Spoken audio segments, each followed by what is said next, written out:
welcome all new people coming in. Nice to see we're filling up quick.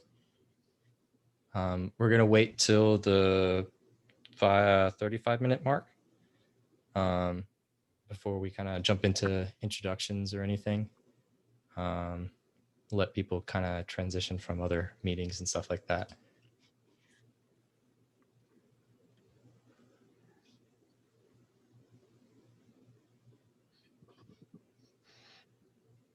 I've seen it common among the other moderators to ask the panel, are you guys drinking anything?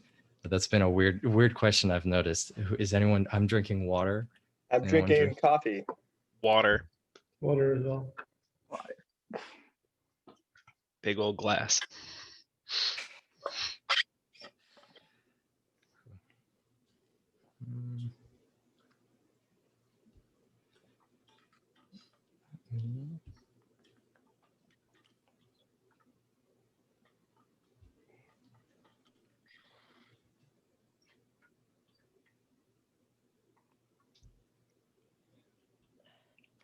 Um, 68 participants. We're killing it. Oh my Yeah. god. There's a lot. It's a lot. Participants, can you guys let me know in the chat if you can see the slideshow? Is it showing up correctly? Cool. Lots of yeses. Thank you.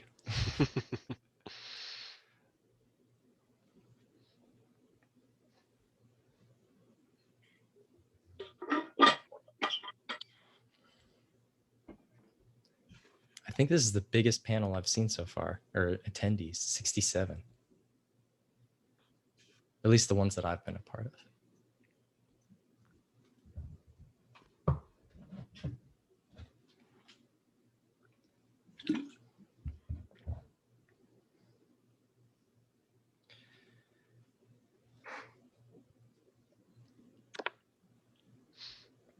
Oh no, we lost one. Plan is to start at 35, but if the 68 number of attendees kind of stays set for a little, like for the next minute, we'll start early just so we can make sure we have enough time to answer questions and get through all of the wonderful stuff that we're going to be talking about today.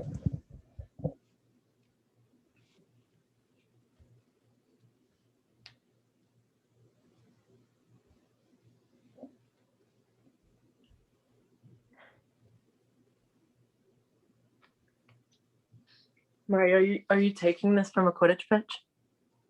Yeah. With that dedicated? Yeah. Yeah.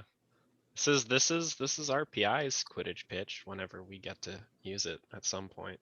So it's kind of like taking it from my backyard since I'm still here. And by RPI's Quidditch pitch, do you mean you have a dedicated field at RPI that they dedicated? Well, we have a Quidditch? dedicated side of a hill that that we definitely used. That means of course. we were the ones there more than anyone else, since most actual teams got real fields, but it was our side of the hill. Good for balance practice. Yeah. Playing Quidditch on the side of the hill. Encourage you to throw the dodgeball a little less far, depending on what side of the hill you're on. Must You be wanna do a awful lot of retrieving running. bludgers.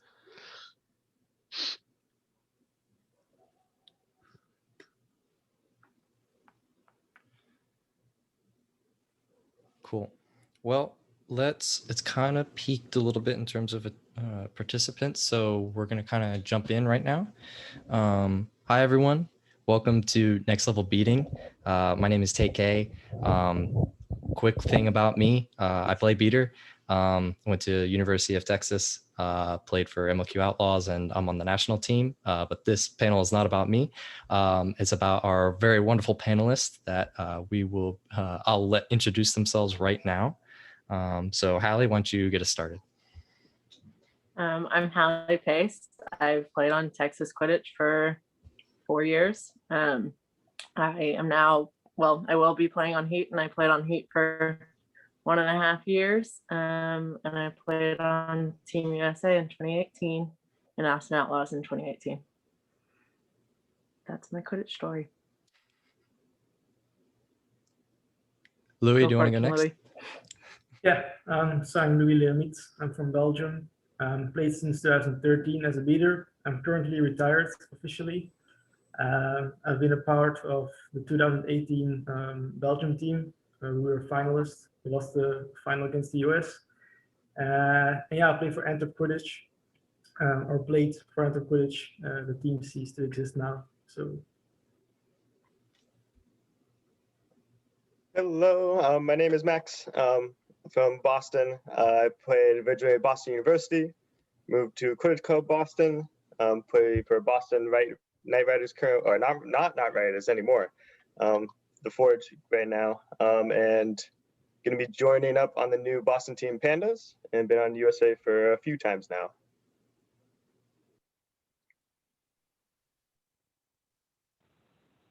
My next. I'm Lulu. Well, this very professional picture of me. I played on Boston University, and then I played for QCB, and then Revs for a season, and I'll hopefully Pandas will be starting next season. I've also been on the national team since 2018, and I've played with the Boston's MLQ team since the first season. Hi, I'm Mario. Started off playing for RPI in Troy, New York. Afterwards, switched over to playing for Bosnia for a few seasons. Then played for Revolution with Teddy. And hopefully, as soon as this whole pandemic thing gets itself squared away, I'll be joining Max and Lulu over on Pandas. Can't wait. Also got a chance to play for Boston MLQ for 4 seasons and for New York for 1. Cool. Thank you, guys. So before we get to our first question, even though it's already popped up, I don't know if there's anyone new to Quidditch at all.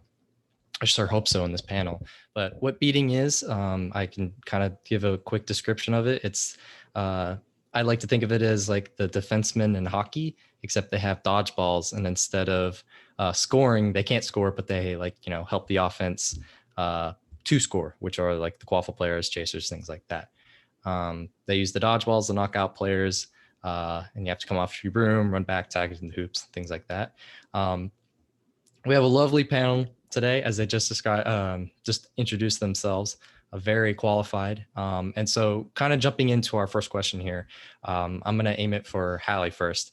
What do you do to train and stay in shape to improve your skills as a beater?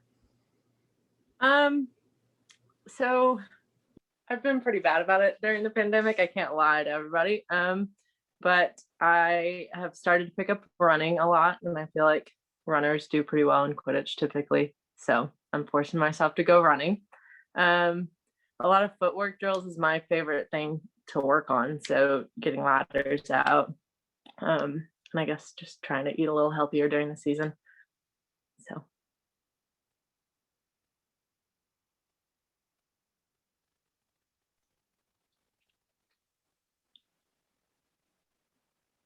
Sorry, I lost my unmute button. Lulu, how about you? Well, what I actually do is, it's also been kind of tough for me the last couple of years because of medical school, but like sometimes you do what you can. So like, in pediatrics, you're like lifting babies, it's like lifting weights. But what I think people should do is, so Max and I like to find a wall and then just throw against it.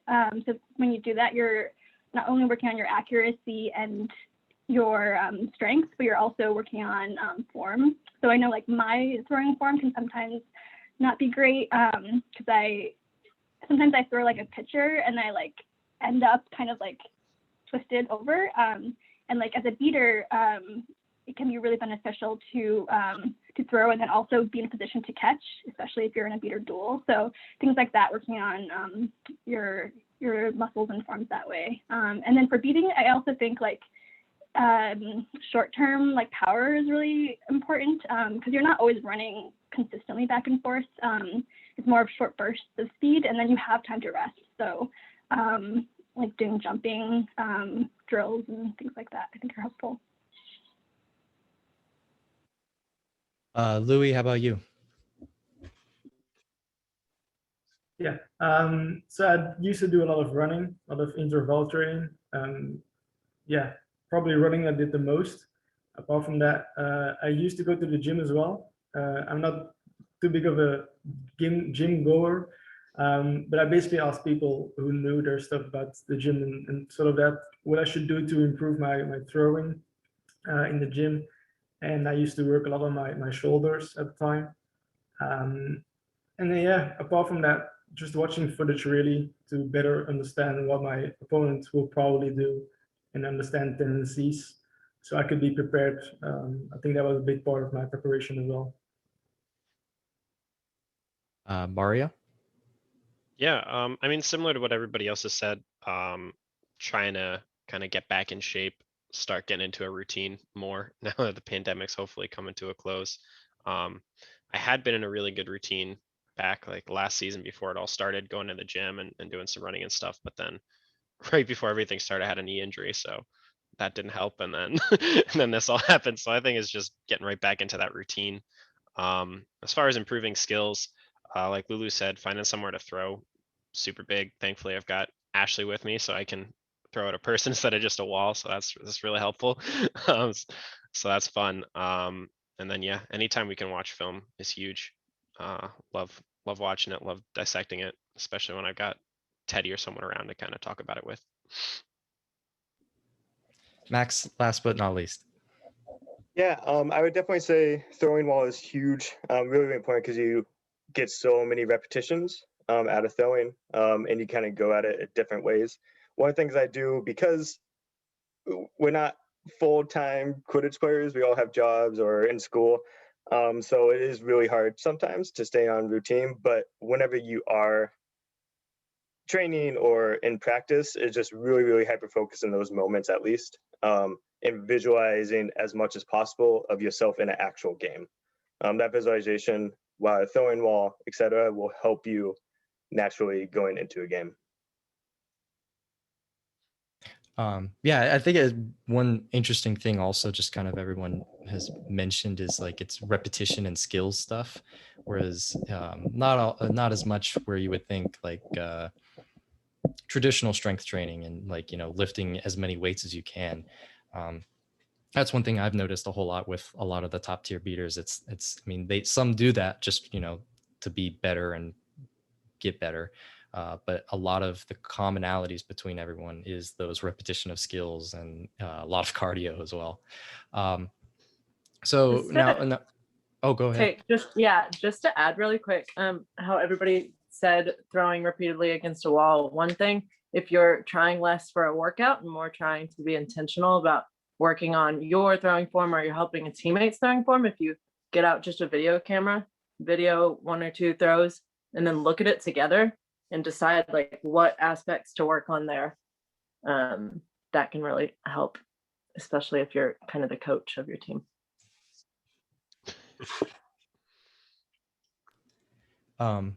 Yeah. So now beating isn't just like an individual kind of thing. It's you're working with your partner. Teamwork is critical. So Mario, we'll go to you first. What are some keys to success when you're trying to work with your beater partner? And first, I want you to maybe answer if, let's say, it's a brand new partner, like someone completely brand new to you, and then also on top of that, if it's a long-term partner, that's someone that you beat with traditionally and usually. For sure. Most important thing in any partnership, any team sport, anything like that is communication, right?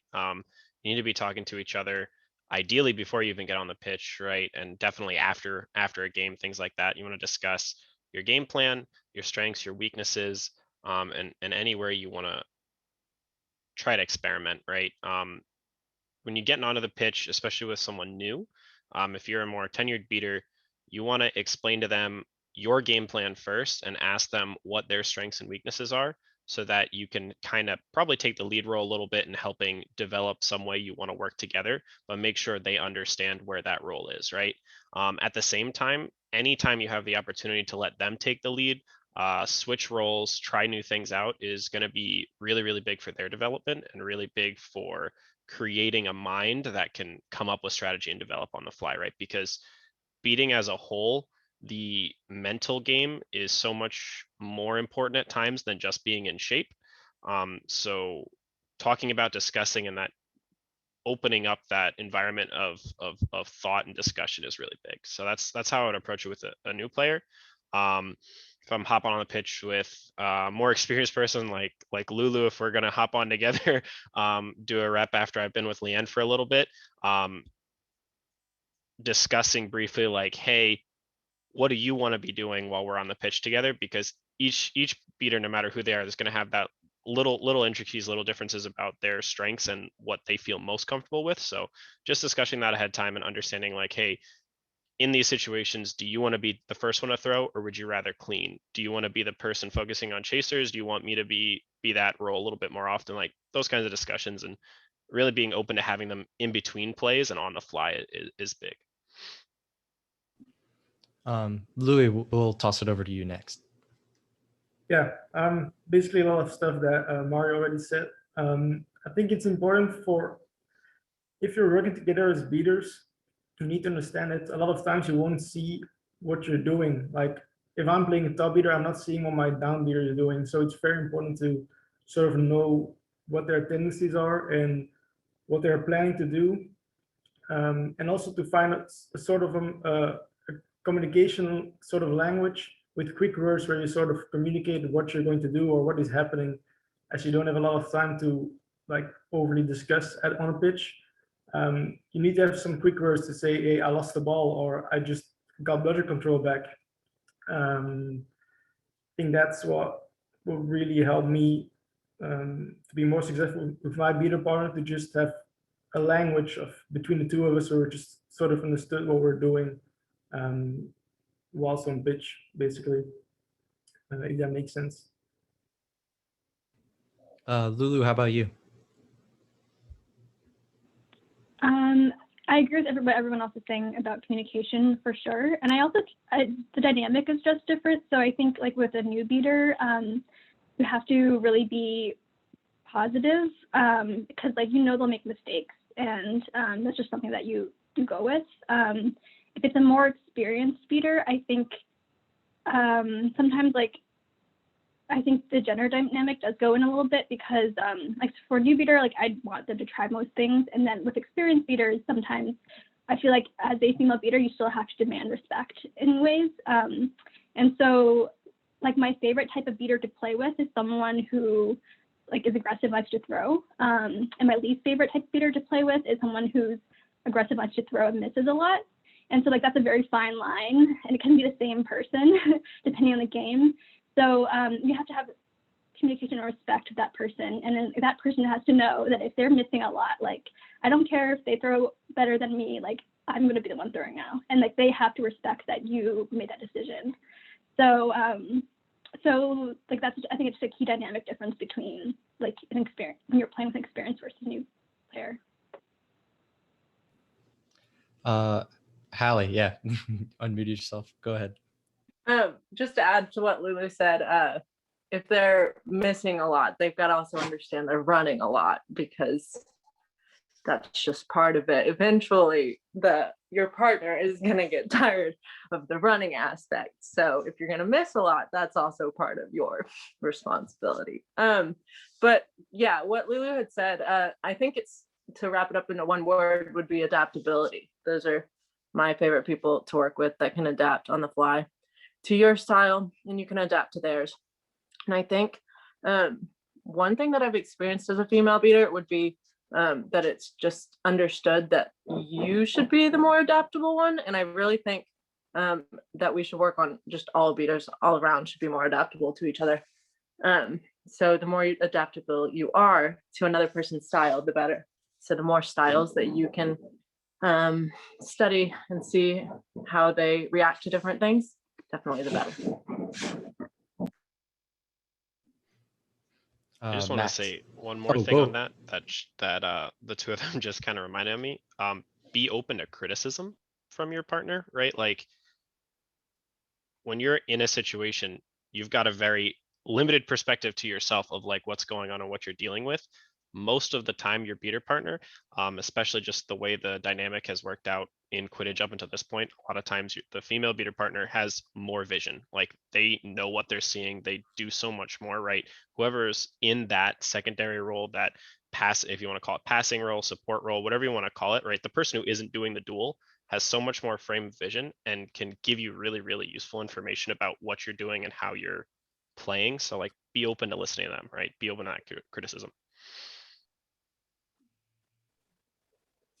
I would have to agree with what everyone said. I really think for when you're working with either new beater or a beater you've never played with, you just have to have trust. I mean, like you just got to trust that they will do their job, whether it's a large portion or it's a small portion if they're really new. You just have to trust them that they're going to try their best to do it.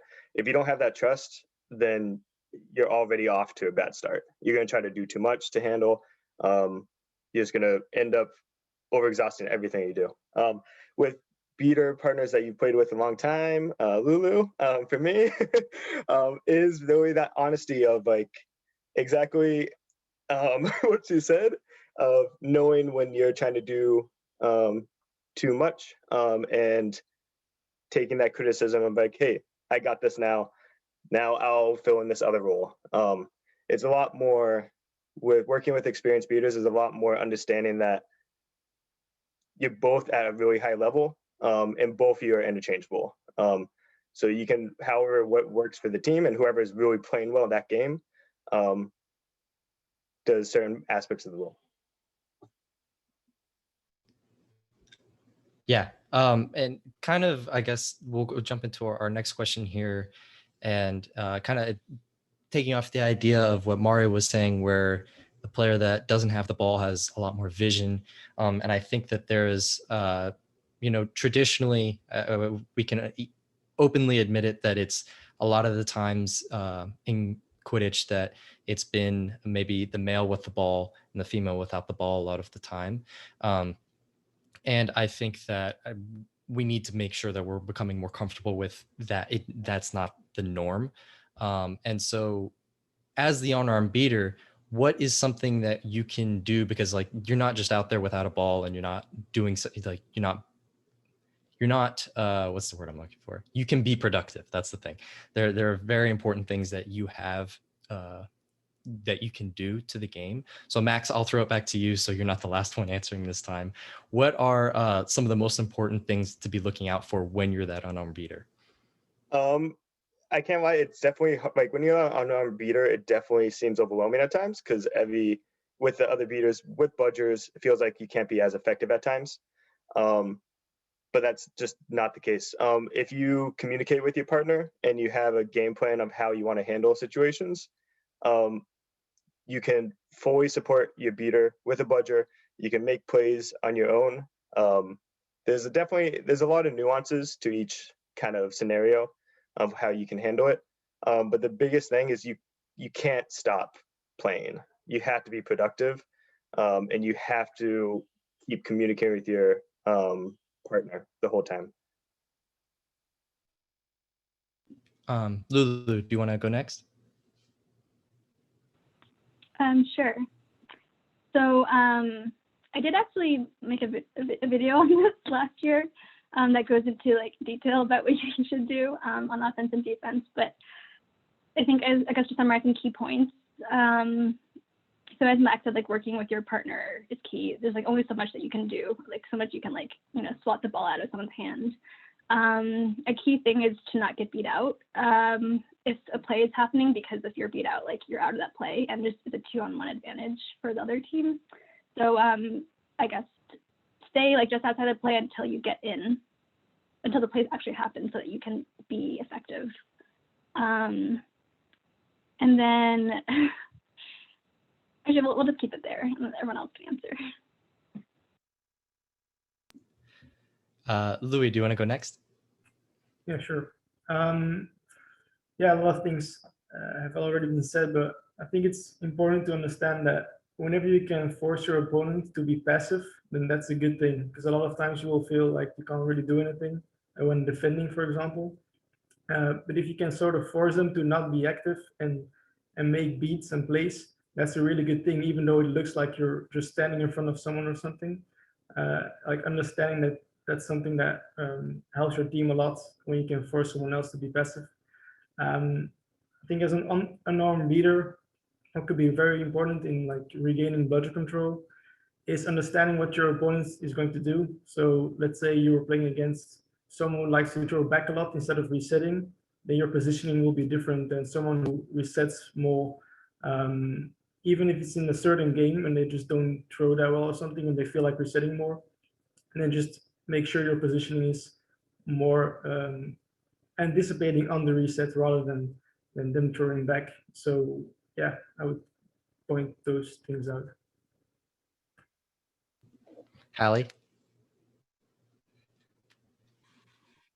Yeah, so I guess those are all the things. I feel like everybody's covered the position, and I'm sure Mario's gonna have something else to add, but I guess I would take it back to deciding who the unarmed beater is gonna be. So in my experience, as a female beater, on defense, I've always been the armed beater. And it's because I'm not good at unarmed beating. And you just have to realize what it takes to be an unarmed beater and determine who on your team is best at that position. So one thing about an unarmed beater is they have to be really quick on their feet. And I'm not super quick on my feet. So I don't really do well at that on defense because they have to decide if the armed beater should be throwing to them and they should be ready in a position to catch, if they should be boxing out, they should be strong enough to box out, they should be annoying enough to box out. And those aren't really qualities that I am the best at. Well, the annoying part maybe, but the rest of the good at boxing out, quick on your feet, comms, of course, is really important. And then on offense, the same thing, you have to determine who's going to be best at what. So if you're having a good day at throwing, you want to be the one with the ball. If somebody is more aggressive on the run, they should be the one with the ball, kind of things like that. You should just think about that as a team, kind of decide who you think has the best skills for each position, and obviously want to be interchangeable and practice both positions in practice. But just be honest about what each position needs. Mario? Yeah, I guess I'll just briefly do two things. Like the one, obviously positioning, which I think is a theme a lot of people have already touched on, right? So being able to anticipate what's going to happen with the armed beaters and position yourself in a way that can be impactful, right? Lewis was discussing it as well, right? Or sorry, Louis. But being in a spot where you're like, hey, if these couple things happen, me standing here is going to be able to impact everything. Like I'm going to be able to pick up a ball that fell down, or I'm going to be able to box somebody out, right? Understanding that positioning aspect is really, really huge. And I think just from a strategy standpoint, especially on offense, just a general reminder, right? Yeah, beaters, if you don't have a dodgeball, you can't throw at anybody, but you're really good at being a meat shield, right? You're really good at stopping the other beaters from doing something, right? So you don't have to focus on the beater play. You can go with your unmarked chaser and just be a meat shield so that when they get the pass, there's no chaser on them and they can't be beat, right? Because you're standing there to protect them. So thinking and developing into that positioning standpoint, and making sure you're in a spot where you can impact the play. I think that's something American Quidditch could do a little bit better, something I've seen a little bit more on the global stage at times with like passing to your unarmed beater and things like that. So just positioning. Well, I'm so glad that everyone's talking about positioning, because that just transitions us right into our next question. So obviously, you know, like we've been saying, positioning plays a vital role in just beating in general.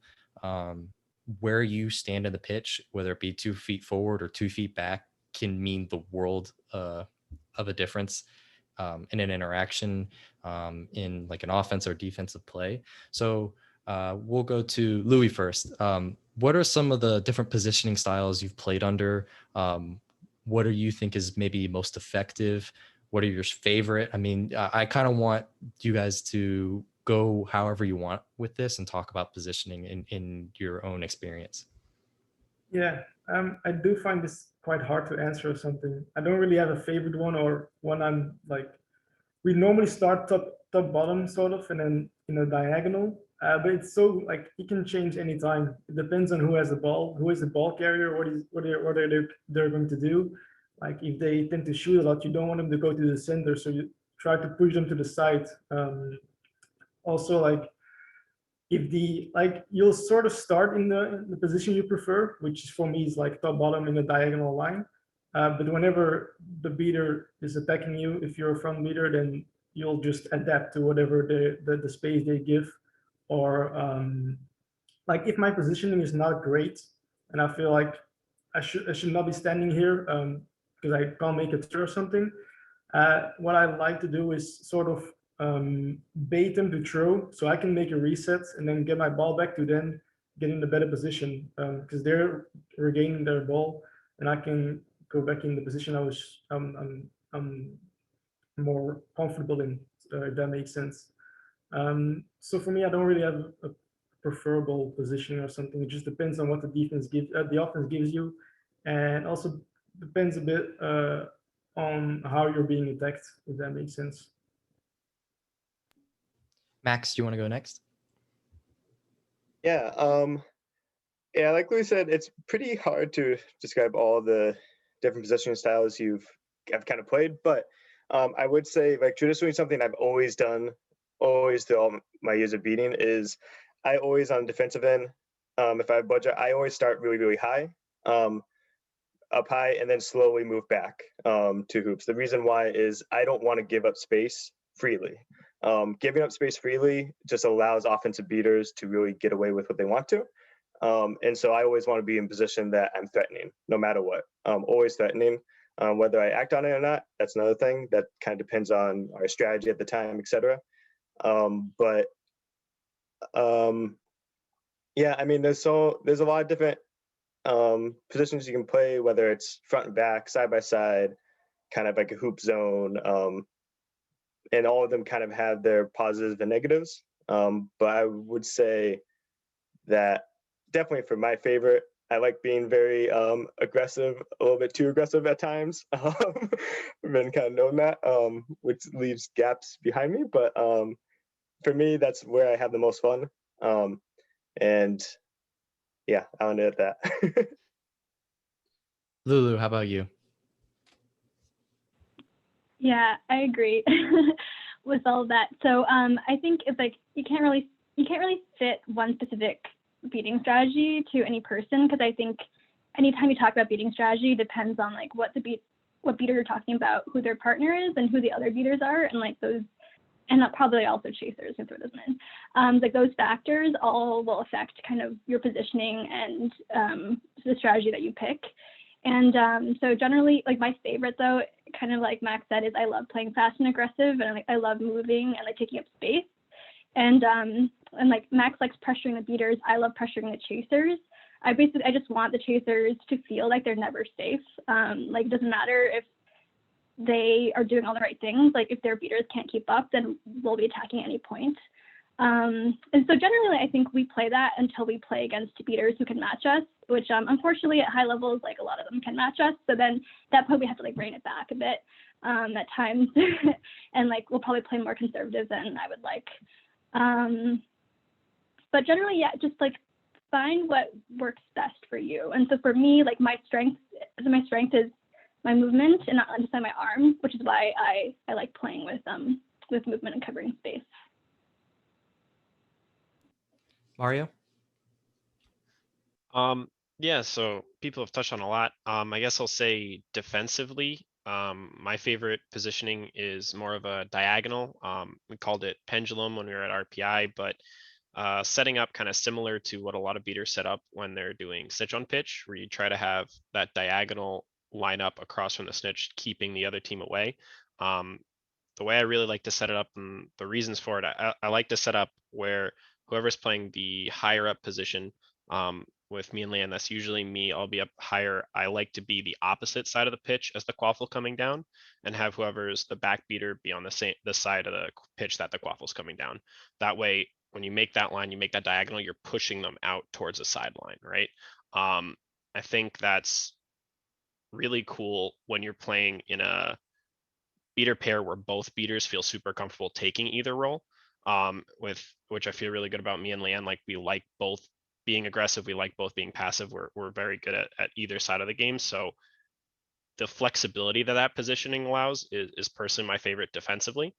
And then kind of to what everybody else has said, offense, it's you're all over the place. You really got to feel out a situation to have a position for where you're going to attack from. But I would say kind of opposite of Max, I'm a little bit less of a run and gun, a little bit more of a find a spot that I know is going to be impactful and hold that spot as much as I can. It lets me lean on my blocking skills a little bit more. And it generally gives the team a point of attack to start from and a point of retreat to go back to, because I know that one spot of the field is going to be safe no matter what. And Hallie. Yeah, I would kind of just say what everybody else had said. I guess for my defaults, it would be typical default would be when I'm playing with a male beater, we do the mirror, and the male is typically up top. And then in the times that, of course, you're mirroring, so whenever they're going down more closer to the hoops, you're going up. So you're definitely moving those positions, but it's typical that I don't like to be the aggressor up top. I get aggressive as soon as they get closer, but I like for them to get closer to me and my partner can get closer to them. And then when I've beat with another female a few times, we typically do a side-by-side and we kind of determine how far we're going to be from the hoops together. And then as soon as they start moving toward us, we start stepping up and meeting the quaffle. Whoever meets the quaffle, then we kind of decide on that diagonal from there. So that would be the positioning that I typically go toward. I think just the most important thing about positioning is always be moving your feet. And it's something that I'm always trying to work on, because it's definitely the one huge flaw that I started out with in Quidditch is I would just get all flat-footed, and it's really important to continuously move your feet, see where the chasers are, move to them as you work toward that, move to the beaters. So keep moving your feet. Cool. So real quick, we got 2 more questions left. For the panelists, I'm going to ask if you feel like if you really want to answer the question, use the raise hand feature. If not, we'll just have 1 or 2 people answer so we can get to some of the submitted questions. Unfortunately, I can't see them because of my screen share right now, but just do that so we can kind of blaze through them and answer some of the audience's questions. So when preparing a game plan, how do the beaters and Quaffle players coordinate their strategy? Go ahead, Max. Yeah. Oh, there you go. The only thing I would say is, am I muted? No, I'm good, right? Okay. The only thing really quick I would say about this is I don't like when offense is based around the beater play. I like it when offensive chasers get their play going and the beaters work within the offensive chasers. We work within whatever they're doing. So I always try to, going into it, make sure we're on the same page with the Quaffle players that play their game, will work within that. does anyone else want to say anything? Go ahead, Louis. Yeah, I would say like the one time where I feel like you can be sort of the leader of the offense as a beater is during fast breaks, but you need to understand that you're going to fast break. So at times when there's a transition, so you go from defense to offense, I will notice, or my partner notices, that the opponents are not really paying attention or are slow in going back. That's when I just try to push the tempo and try to get an early bludger turnover, basically. But that only works when your chases are there. Otherwise, you'll you sort of lose the short span of time where you can create an opening or something.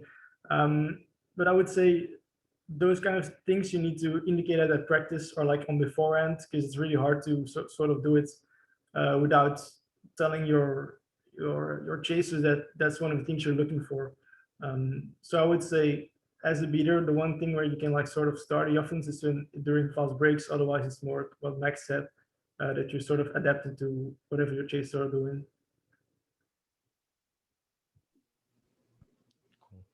And our last question before we get to participant questions is, how do you respond to the style of play of opposing beaters?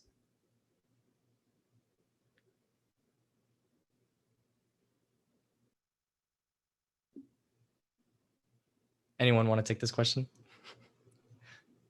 Yeah, I'll go. I guess you can't see my hand. I Oh, probably my off bad. off Yeah, it on was the side. blending in. No, you're good. That's what I get for having a background.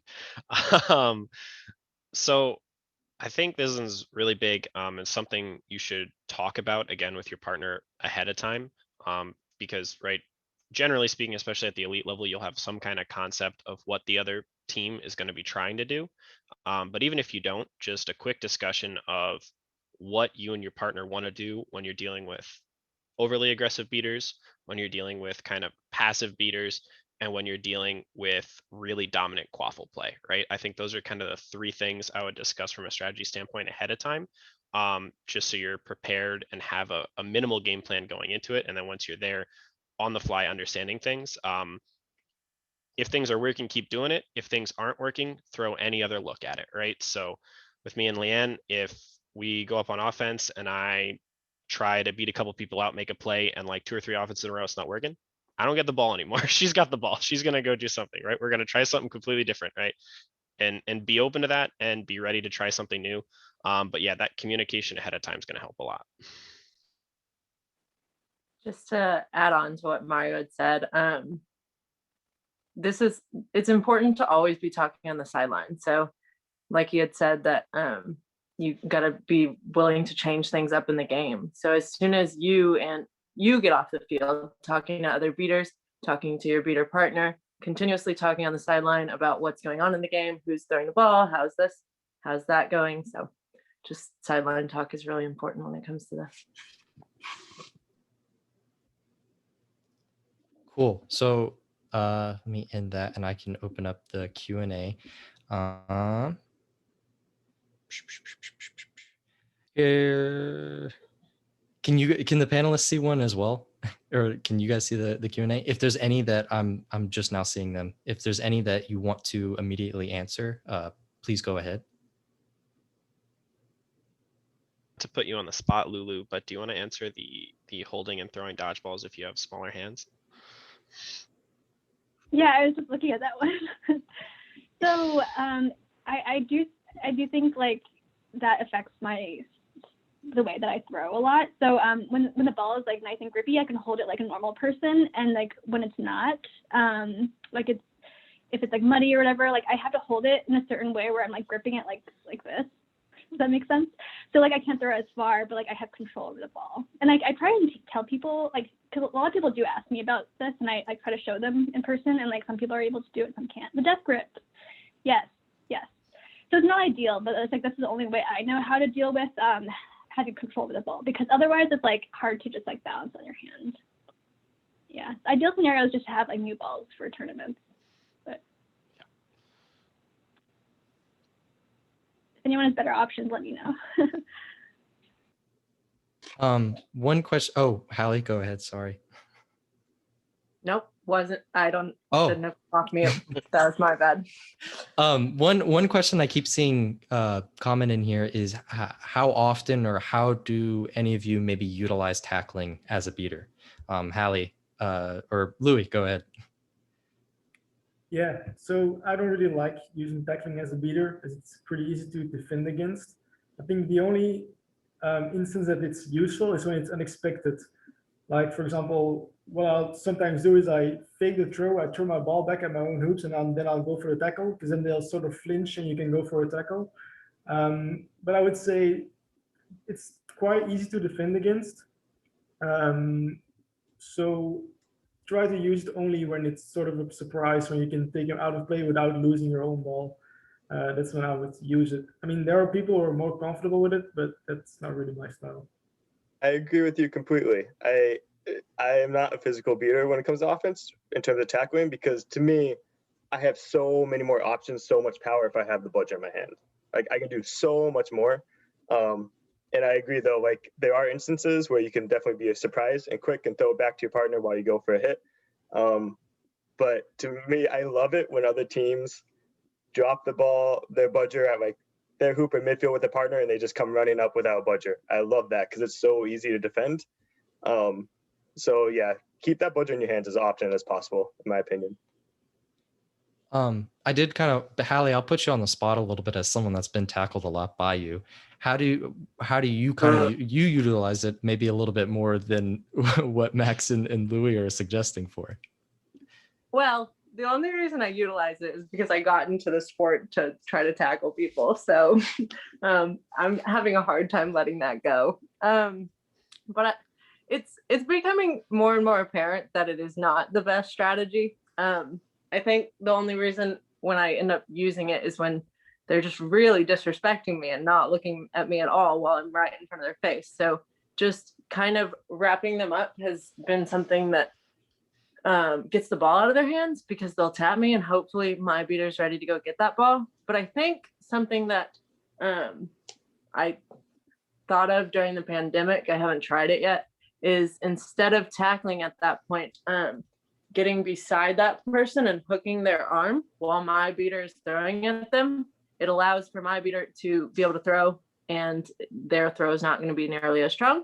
I don't know if it's going to work, but that's just a thought that I had during the pandemic that I'd like to try when we start practicing again.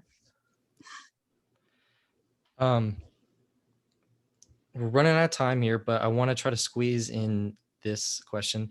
So, and free to for anyone to answer. Any tips for catching, and how often do you find catching is the best play versus blocking or dodging? I mean, I'll start, I guess. Just I personally think blocking and dodging is most of the time the better go-to strategy. I feel like a lot of times when catching is impactful is when it's done as a reaction, not as a plan, right? People go into a duel, everybody lines up, they throw. After the throw happens, you move your hands down and you get ready to do something. And like, if you can catch, that's great. It's a big deal. It's impactful, right?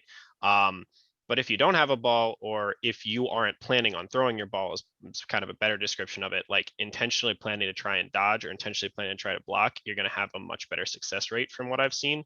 And as long as you succeed, the other person doesn't have a ball anymore. So it doesn't matter if you have two or if you have one, you still have a ball and they don't. So that's my personal take on it.